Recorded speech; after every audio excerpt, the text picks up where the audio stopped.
Yes. Well, hello, SuccessGrid Nation. To this episode of the SuccessGrid podcast with your host Hussein Talib. I am excited to have in this episode Matt Schwab. So Matt, he is like a person who built a multi-dollar company in 5 years with only $100 into his name. So in March 2005, Matt was laid off from his corporate banking job. That's very interesting that a lot of people, when we are working in banking, it's really weird that we absolutely hate it. That's just Matt quickly founded M&E Painting with the last $100 he had to his name, all while had $200,000 personal debt. So Matt founded also after that 6 successful companies and grown them from the ground up. So in this episode, we will be talking about Matt. How did he go through that? How he had the idea for this business, how he started the business, and how he developed and how started multiple businesses to reach and make them a successful business. Matt, welcome to the SuccessGrid podcast. Hey, thanks for having me. Really excited to be here. Awesome to have you, Matt. So first of all, because this is the SuccessGrid podcast, I want you first to tell the SuccessGrid Nation what the success mean to you, and what do you see people around you have certain misconception or definition, or what is success to them that you don't agree with? Yeah, I mean, we live here in America, right? So I think we are stereotypically known for measuring success in money and the dollars that you make. And that's important in business. Need to make money, need to support your family. But what I really love getting up doing every day, that's why I'm here with you, is, I like to share stories and lessons with people so you can leave an impact on their lives. So, I tell people you can make, millions of dollars. You don't get to take those with you, but what you get to leave behind is the impact and the relationships and the way that you were able to pour into other people's lives. So for me, I measure that at the end of the day, how many people's lives did I make better? And sometimes that's hard to measure exactly, right? And sometimes it's not measurable right away, but I think that's what success is to me. And I think sometimes people get a little too distracted with the money. Yeah, that's a lot of us. Like, we're focused on the money aspect of things in regards to success and how we measure success, when actually there is a lot of things on how we can measure success. Like, it could be the next step that we achieve in our business, for example, or our life, or losing the next 1 kilo, or gaining the next $1,000, or whatever. It's not just about having like $200 million in the bank. So, which is like, it needs a lot of work to have that kind of money, I guess. Well, and I've met people with nothing. I've met people with a lot of money, with the hundreds and the millions and billions, and we all face the same issues and struggles and challenges as people. So I just think being able to come together as people and help each other is a great thing. And that's what I want to be remembered for. Obviously I want to leave a great financial footprint and foundation for my kids and their kids and everything, but that's not what it's all about. Yeah, exactly. So like, you like to share stories for other people to be inspired to like live their own story, right? Yeah, absolutely. So how did you take us a little bit back when you started M&E Painting, right? And you had this $100. So how did you think to yourself, how I can get out of this job, out of this place, and start a successful business with I basically have no money and I have a lot of debt in? Yeah, so I attended Colorado State University for 4 years, and I have a degree in Spanish, languages and literatures, and child development and family studies. So I love kids, and I wanted to be a teacher to some degree, but I was also really interested in business. So when I was a young child, I cut grass and shoveled snow, and I sold candy bars at school. I actually got in trouble for the candy bars, but I always loved business and loved telling stories, kind of the gift of gab. I love marketing and sales. So while I was at Colorado State University, I worked for a college painting company. They're a big national company, and they actually come onto college campuses and teach students about the painting business. So I worked with them for 4 years, and I made a lot of money, but I spent more than I made. So I graduate college, met my wife, Emily, in college. We fell in love. I fell in love first. It took her longer, but it's another podcast. We get married in 2004. right after I graduated in 2003. And I left the painting business and I got into the banking and the mortgage business because it looked, it looked attractive financially, right? You suit, tie, making the money, right? And I was really focused on making money. That was what I thought would bring me significance and success, like we talk about. So I get into this banking mortgage job and I hate it. And I didn't like what I was doing every day. And I'd come home every day and tell Emily, we've got to figure out a way to get out of this business. What do we do? What are some other options? And then I walked into that bank in March of 2005 and I was laid off. I got fired. They brought in a new bank president and he called me into his office and he said, "Hey, go get all your stuff, put it in a box and get out." And they fired me. So I was literally standing outside the bank and I had about 10 minutes to drive home and I had to tell Emily what just happened. And it's like, "Hey, I've got no more money coming in." She was working a very part-time job. So I had to have an answer. I had to have a plan of action. And on that drive home, before I actually told her, I called a couple painters that I knew from the college days. I said, "Hey guys, we're going to go out and take a crack at this painting thing. I know how to do it. I know how to make money." And that's how we launched M&D Painting. And, the minimum bank deposit, Hussein, was $100 at the bank. I said, "What's the minimum I can put in?" And that's what I put in. And then from there, I went out, started knocking on doors. So, in the United States, we live in the suburbs. So you go to a neighborhood, there's houses, side by side all the way down the street. And I just walked up and knocked on doors to tell people who I was and what I was doing. Yeah, that's amazing. Like this kind of perseverance that you had, like knocking door to door. I actually worked in this kind of job in marketing, which we used to sell like the discounted books for restaurants, if you know them, these Yeah. kind of things. Yeah. Now I hated this kind of job. Why?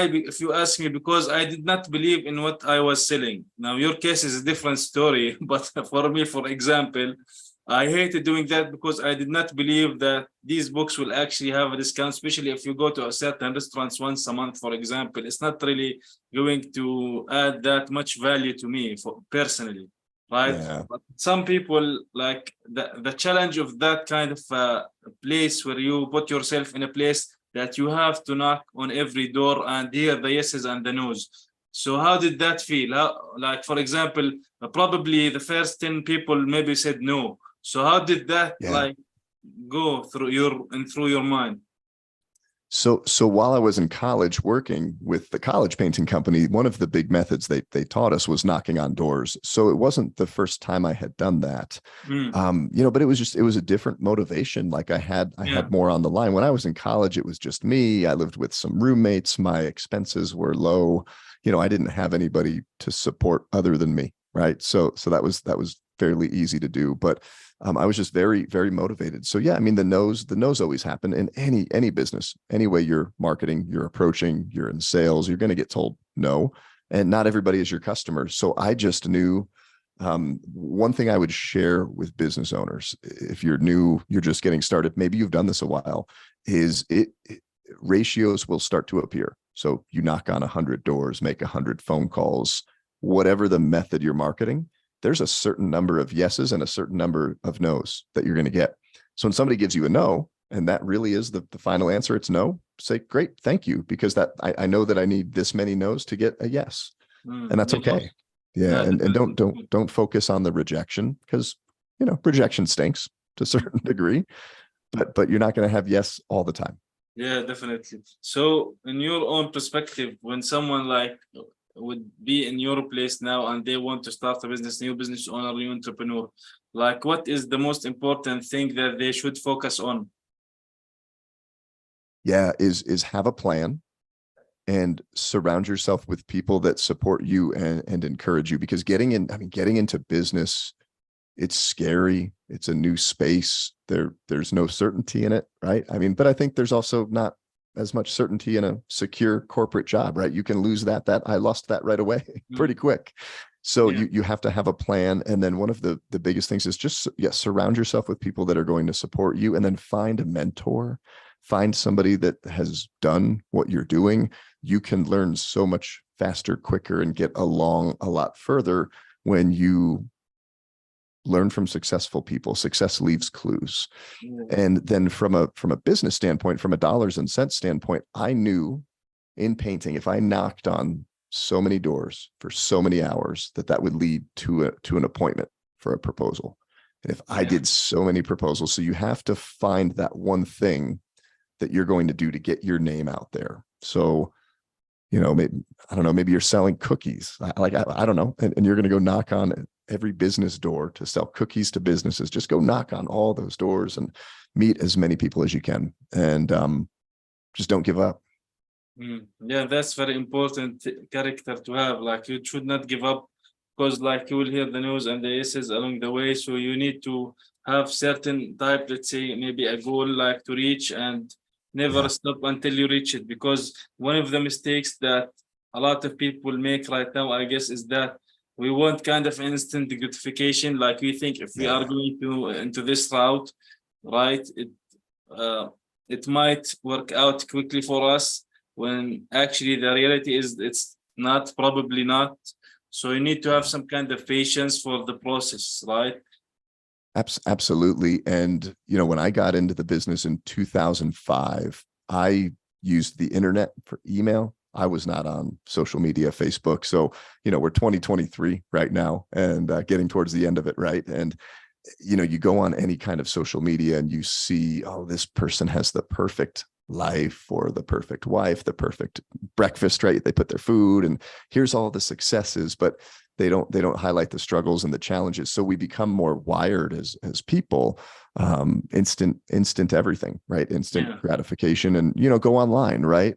The typical online product is you hook somebody that has a problem, you give them a solution, and it's got to be a quick and easy and simple process. And process is important, but, you know, things can be hard. Things can take time. And I think social media sets a false expectation and reality that things are going to come fast and things are going to come perfect and going to make $1 million overnight. And it's just not the case. Yeah. So like you mentioned something very important here. A lot of people probably would share their successes, whether it took them a month, a year, or 10 years.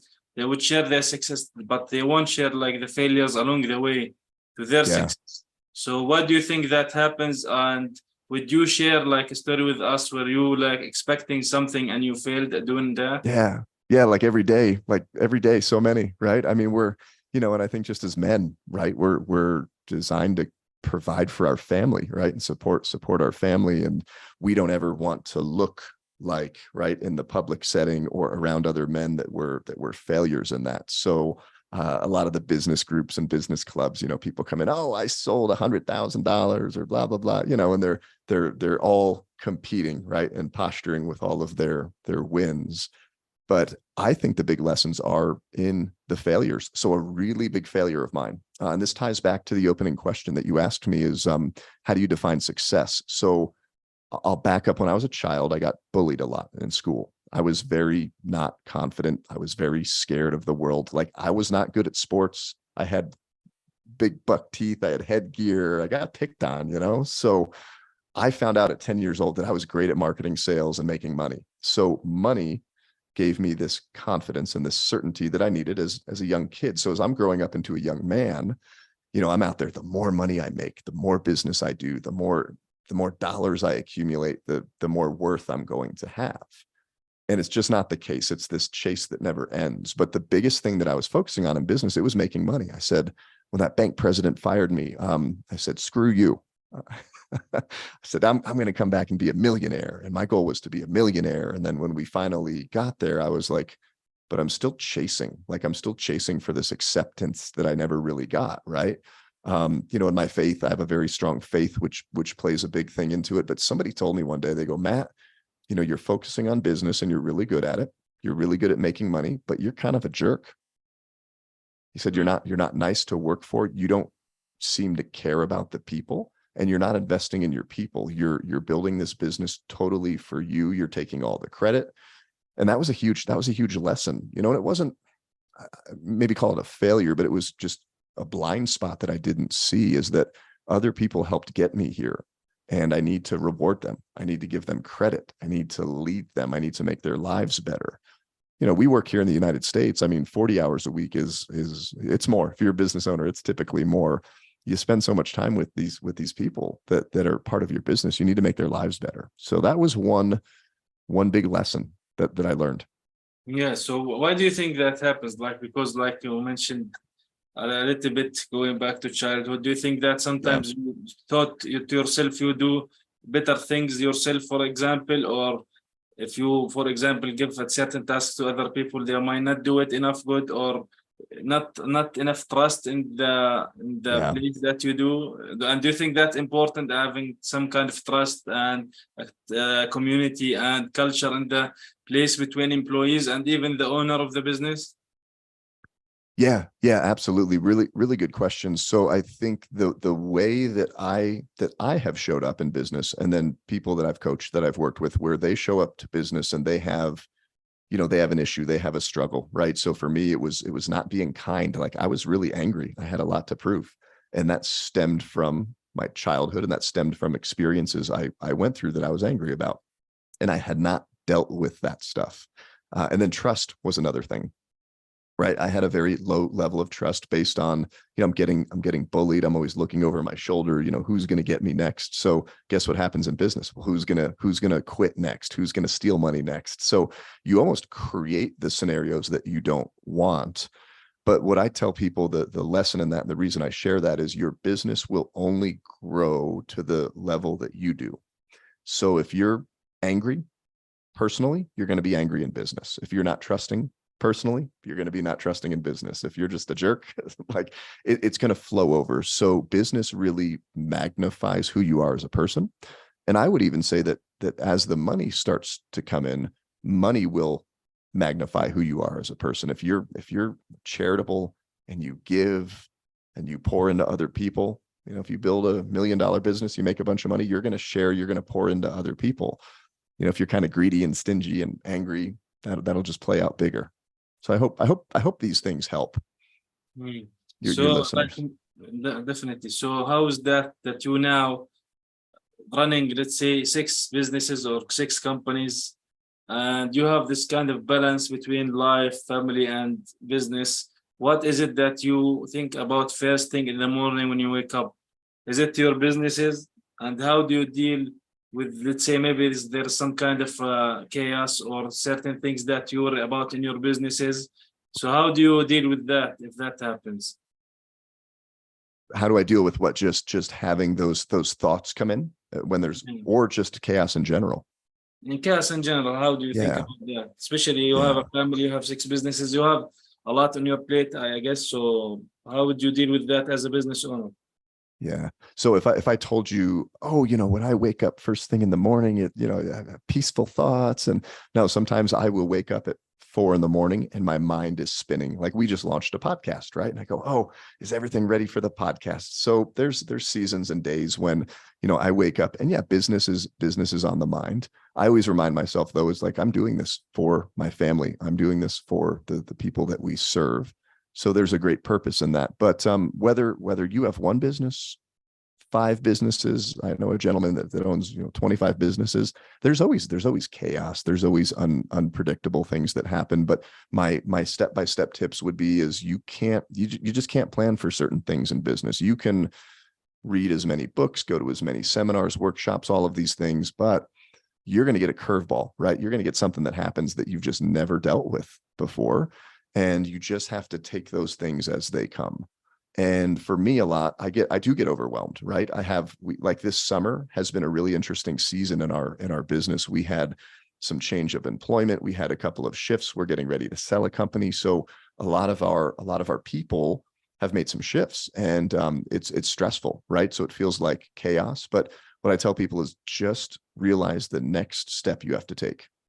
Like, if you're in a storm or you're in the dark or you just don't know what to do, like, just take that next step. There's one next step, and then evaluate, and then take the next one and evaluate. And I would say as a man, for me and a lot of the other businessmen that I work with, is we're scared to ask for help. So we keep everything. I don't know about you, but we bottle everything in, and we don't ask for help. We try to put it all on our shoulders. Ask for help. Yeah, that's actually very true. Like I think that, like you mentioned earlier about being the man and providing for a family, and which I do believe in, is which is true now. Now the times have changed, like from the old days, I think, where women stayed at home and the man used to go to work, and maybe the women helped Mhm. outside, and if they had some kind of a farm, maybe. Yeah. But in general, the main thing is like the man used to get this, the man used to hunt or whatever, bring the food in, and these kind of things. The man used to cut the animal or make whatever it is that should be like what could be considered hard thing to do for women, but nowadays are different. But I do still think that this should be the right idea. Like eventually a man is like some kind of should be a protector of the family, and his Yeah. responsibility is to provide for their family, whether it's his wife, mother, or whoever it is under, let's say, I don't want to say under him, but in the same circle of family with him, right? So you mentioned Yeah. that you mentioned mentors, and like, what do you think is the most important aspect that you have learned from? What was the best resources that you learned from and developed as a business owner and entrepreneur along the years? Was it like you had these mentors, or was it some kind of a different resources like books or seminars or whatever?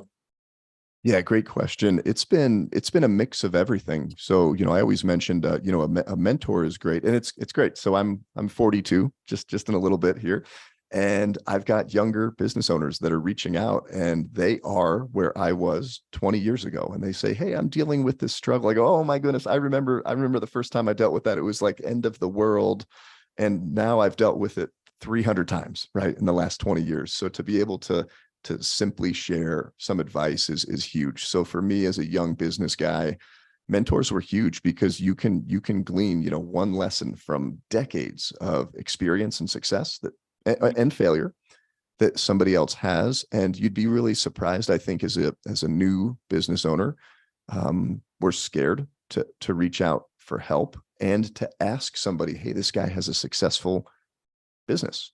And he's probably going to say no. I've had so many mentors. You reach out, they're very willing to meet with you. They're like, "Yeah, let's go get breakfast or lunch or coffee." So that's great. And then, yeah, a simple book, workshop, seminar. And with the development of the internet, I tell people just get on YouTube and you can literally find so much personal, professional business development resources. And that's been really great. So, I mean, that's what I focus on. Just find something that can make you better, a little bit better Mm, every day. definitely, because that relates to business and life together. You need to be better Yeah. every day and make yourself improve every day. So in that regard, now outside of business, what other things that, like, let's say you are a Brazilian Jiu Jitsu black belt, right? So Yeah. how would the personally that experience itself helped you in business and your life? Do you think that people or business owners, entrepreneurs in general, should not always focus 100% of their time on their business? Do you think that they should like do something out of the ordinary, go do some kind of jiu-jitsu, maybe some kind of a sports, boxing, whatever it is, and that will help Yeah. them set some kind of mindset to keep growing and developing and learning? Yeah. No, absolutely right. I think for two reasons is I think so at the end of the day, this is the end of every day for me, right? I have to find a time when I stop. And it's not all done. It's never going to be all done. There's always something to where you could work 24/7 for the rest of your life and still never get everything done in business. So being very intentional with your time and when you schedule and plan for things, right? Family, hobbies, sports, and really intentionally building out a plan and a schedule for that has been a big key to my success. And I'm better at that sometimes than others. Sometimes there's chaos and you just feel like you're getting thrown around in a tornado with like no control, and then you rein it all in. But for me, I'm going to promote Brazilian Jiu Jitsu because it's the sport that I love, the sport that I'm experienced in. But yeah, like if you love boxing, if you love punching, getting punched in the face, and that helps you grow, yeah, go do that. The biggest lesson that I learned from Brazilian Jiu Jitsu is it very much aligns the journey of Brazilian Jiu Jitsu and a lot of martial arts. It aligns with a leadership journey, right? Is the first class I stepped onto. You were speaking in kilos, right? So I'm 100 kilos. I'm a big guy, lift weights, right? So I go into a Brazilian jiu-jitsu gym. I'm 27 and I thought we were there for kickboxing. I did Krav Maga. So, the Israeli hand-to-hand combat. So I was used to the striking. I walk into an MMA gym and I said, hey, when is kickboxing? They said, oh, that's over, but we have jujitsu tonight. And I said, well, what do you do in jujitsu? I had no idea. They said, just take the guy down on the ground, pin him down, choke him. Oh, okay. And I said, you want me to go with that big guy? They said, no, go with the little guy. And they put me with a kid. He's 14, 15, and he's 60 kilos, maybe like half my size. And he just kicked the crap out of me, if I can say that, right? Like he just beat me up. And I realized, I don't know what I don't know. Like I just stepped into this new environment. It was very uncomfortable.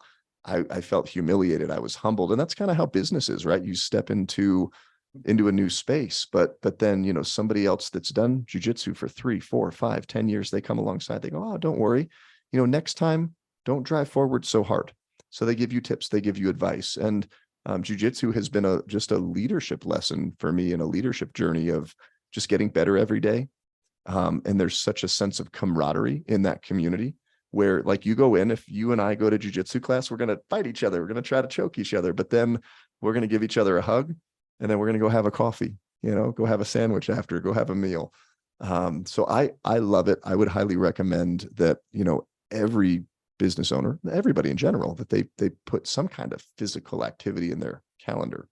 Yeah, that's very important. Like you mentioned, like two things from here. Like you kind of mentioned leadership, which can be translated into being self-leadership, lead yourself by yourself, which is should be an owner or an entrepreneur should do that, right? You don't have sometimes someone backing you to do whatever it is. And we talked about asking for help. Sometimes people don't like to ask for help. They can do it alone. So if you are not a leader yourself, you can do that, I assume, right? Yeah. Also, you mentioned this story of this 14 years old, like he had some kind of more skills than you, right? So what do you think are, speaking of skills also, what do you think are the most important skills for a business owner? Is it about learning how to market and sales, or do you think other skills like connecting with people, or do you think, for example, marketing is the place to connect with your audience, for example? Yeah, I mean, marketing is such a great skill to have, but part of marketing is understanding human behavior and dynamics and decision making. So I've loved studying and observing human behavior. Why do people do what they do? Why do they make the decisions that they make? And you're solving somebody's problem in business, whether it's a high level, low level, whatever that is. So getting really clear on that is great, and just communicating with people, right? When I started the business, and I'm a much better, I think, communicator today than I was back then. It was face to face. It was right in front of somebody. And what I found too, that was another great skill within the marketing, is being really good at storytelling, right? So there was a difference. I'll give you the example. I knocked on a front door. Hi, I'm Matt. I'm with M&D Painting. We do interior and exterior painting. We're going to be here this summer painting houses. I noticed your windows need a little bit of work over there. Can I give you an estimate? Okay, that was my pitch. Very informational, and that worked. But then somebody asked me. They go, "Well, why are you out here doing this?" I said, 3 weeks ago, I got fired from a bank, and I'm married, and I've got a house, and I have to support my wife, and we want to have kids in a couple of years. So I started sharing my story. I'd knock on the door and I'd say, "Hey, I'm Matt. I just got fired." It's like, whoa, you hooked that person, right? They're like, whoa, you did what? You're standing at my door? Hey, I got fired. So there's a relation, right? So there's a difference between informing, right, and then sharing a story to hook somebody to relate to them. And they kind of feel your pain. They go, "Oh yeah." And I had so many people, "Oh gosh, that happened to me once," or "That just happened to my brother." I feel you. And there's just a deeper connection. And I would layer one more thing is, don't always try to be so perfect. Like in marketing, you have to have the perfect pitch and the perfect landing page or perfect elevator pitch. It's like, no, just be real, just be vulnerable. I wrote a book called Painted Baby, and it's being brave and vulnerable with telling your story and sharing your mistakes and sharing where you've screwed up, because People want to know the whole you and the real you in business. Exactly. Yeah, this is what I actually think about. Like we are in time now, there are so much, for example, content on social media that it's mostly edited. So like having unfiltered kind of presence, it's good. Like for example, I stumbled early in this episode because I could not read the text well, but that's fine to me. I don't really edit it. I keep it there. Now for the podcast itself, for example, for the purposes of this example, I will do the editing for it. But it's not going to be the perfect thing because eventually I'm not, for example, I'm not the big studio. I'm just a simple podcast, one-man show. So people have to learn that imperfection exists. Yeah. Yeah. Right. So there is nothing like 100% great. There are some things that might not be 100% good. So, but you have to learn to develop yourself personally and learn how to accept yourself and other people and learn along the way and improve, like we talked about here also. Yeah, absolutely. And then you'll be, one of the fun things too is, you talk about looking for a mentor and getting a mentor, but then the day that you get to become a mentor. And, it wasn't that far into business. I was maybe 4 or 5 years, people started reaching out to me. Hey, I'd like to buy you coffee and ask you for some advice and some input. So, what I always tell people is it's a continuous cycle. It's just like jujitsu, right? Like I was, 6 months in, I get to help the new guy that comes out for his first class. And, that's how life, leadership, business, it's all the same, right? Like you and I, our stories just connected today, and we're sharing stories, we're sharing advice, and we're making each other better. So, you selfishly, you do want to make yourself better because you have to grow personally, but then you can't hold that all in. You have to pour into other people. And that's been really a big focus of mine in business, is sharing and pouring in to the other people that are helping our companies grow. Awesome. Well, Matt, what can you share a final thought here for SuccessGrid Nation, or add something that I did not ask you and talked about that you think it is important to mention? Yeah, a couple things is be patient. Things take longer than you would think. Some things are going to come really easy in business. They're just going to seem to flow without any friction, any issues. And then some things are going to be very difficult. And just ask people for help. And when you get to a point when you can help, and I know I'm repeating this, but help other people, that's a big thing. And then, think about your greater vision and purpose and legacy and what you want to leave behind. And especially when business gets tough, right? Because when business is going well, you're making money, you're profitable, things are growing. It's like, yes, I'm awesome. But then you can have the flip side. Entrepreneurship, it's a roller coaster. You can have those valleys when you're down, when you're out, when you're like, why the heck am I doing this? But always remembering that North Star and that purpose of why you're doing this and why you're here. And, for everybody, no matter where you are in the world, whatever you believe, from a worldview or a faith standpoint, is at the end of the day, we all want to leave a better life for our kids, for our family. And that's why we do a lot of this. Definitely. Yeah, that's very true. Like we have to look at bigger things and be observant to other people, whether it's family members or even other people sometimes that we don't know, and help them. I think it's better to help people achieve and inspire them and motivate them to do whatever it is that we want, because this could lead to a bigger joy and internal joy when you do that. I assume. I know actually, so not assume. Awesome. Well, Matt, thank you for being here today with me on this episode of the SuccessGrid podcast. Really great interview, and really love to have you here on the show. Thank you for being here. Thanks for what you're doing, and thanks for having me.